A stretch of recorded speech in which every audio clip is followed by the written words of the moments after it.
ओम नमो भगवते वासुदेवाय नमो। नमस्कार बंधुगण आपण मानकु आम यूट्यूब चैनल को स्वागत। बंधुगण आज आम जानिबा 19 तारिखर दिन आपणकर किपरि साब्यस्त हेबो, केउ प्रकार आजिर दिन को आपण साब्यस्त करिवे कि आजिर दिन आपणकर किपरि कटिबो, केउ प्रकार स्थिति रे उत्पन्न हेबो, केउ केउ जिनिस रे आपणकु फायदा हेबो, केउ सबु जिनिस रे आपणकु सावधानियता अवलंबन करिबा पई पड़िबो, आपणकर लव लाइफ किपरि रहिबो, आपणक क्यारियर किपरि रहिबो, बिजनेस आ व्यापार किपरि रहिबो, ता सहित स्वास्थ्यर महत्वपूर्ण इनफॉरमेशन मध्ये आमे आपण मानक भिडियो रे कहिबु। आ भिडियो शेष रे आमे आपण मानक गोटे उपाय विषय मध्ये कहिबु, जहा द्वारा आपण आजिर दिन को आहुरी अधिक शुभ और मंगलदायक साब्यस्त करि पारिबे। आगो को वीडियो आरंभ करबा पूर्व आमर आपण मानक रिक्वेस्ट, जदि आपण आमर ए चैनल रे नुआ करि आछंती तो चैनल को सब्सक्राइब करंतु, सांगरे नोटिफिकेशन बेल को मध्य ऑन करंतु, जहा द्वारा समय समय रे सब वीडियो रो नोटिफिकेशन आपनको सर्वप्रथमे मिलिबो। तो आसंतु जानिबा किपरि रहिबो आपणक पई 19 तारिखर दिन। सबुठारु प्रथमे आमे आपण मानकु कहिबु कि कोन आज आपणक पई पॉजिटिव रहिबा पई जाउछि। जदि विशेष भाबरे आमे आपण मानकु कहिबु कि फ्रेंड्स आज आपणकर मित्रंकर आपणकु भरपूर सहयोग प्राप्त होई जिवो, जहा आपणकु काफी सकारात्मक भावनार सह आगकु बढ़ेबा पई प्रोत्साहन प्रदान करिवो। ता सहित आपणकु आपणकर कार्य क्षेत्र रे केते सारा कार्य पई अधिक अनुकूलता मध्ये अनुभव हेबो।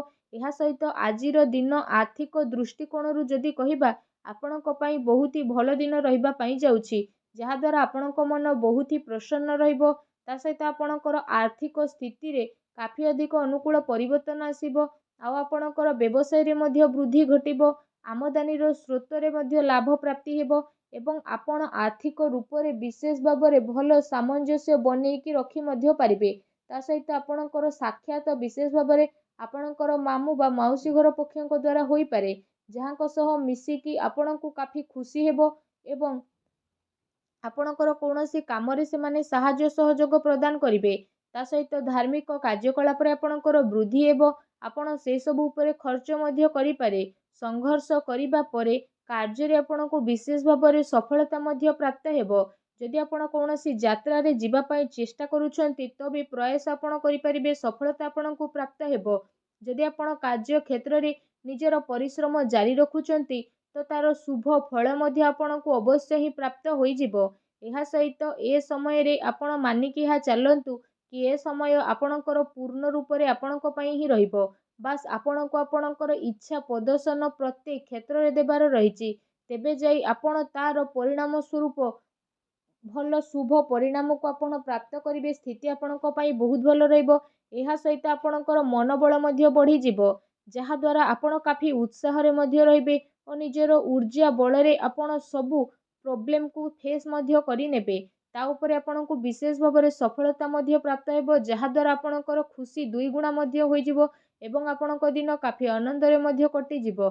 आसंतु जानिबा ए दिन रे आपणक पई कोन नेगेटिव रहिछि। जदि कहिबा आपणक पई एहा आवश्यक रहिबो कि आपण कौनसी भी निर्णय को नेबा पूर्वरु निजर पूरा समय नियंतु आ भाबी चिंती की समस्यार उत्तर बाहर करंतु। समस्यार उत्तर बाहर करबा पई पर्याप्त संशोधन को आपण जुटै नियंतु। पारिवारिक जीवन रे जदि कहिबा ए दिन रे चिंतार वृद्धि मध्ये होई पारे। जदि आपण समस्त को सांगरे नै कि चलिबे तो समस्या धीरे धीरे आपणकर काबू रे आसीबो। ता सहित जदि कहिबा पैसा लेण देण रे आपणकु विशेष सावधानतार आवश्यकता रहिछि, तथा कौनसी अन्य व्यक्ति को धन देबा आपणक पई नुकसानदायक मध्ये होई पारे। ए दिन मानसिक अशांति तथा चिंतापूर्ण स्थिति मध्ये आपणकर होई पारे। सेथि पई कौनसी प्रकारर ठोस निर्णय नेबा पूर्वरु आपण माने केते थर भाबी चिंती कि निर्णय नेबा पई चेष्टा करंतु। एहा आपणक पई काफी फायदावान भर साब्यस्त हेबो। आसंतु जानिबा क्रोध उपरे किपरि आपण नियंत्रण रखिबे। क्रोध उपरे नियंत्रण बाणी रे संयमता रखिबार आवश्यकता रहिछि, अन्यथा विवाद स्थिति मध्ये पड़ी पारे। पारिवारिक स्थिति आपणकर अनुकूल रहिबो, किंतु ध्यान रखंतु आपणक कथा रे काहाकु जेमिति आघात न पहुंचु।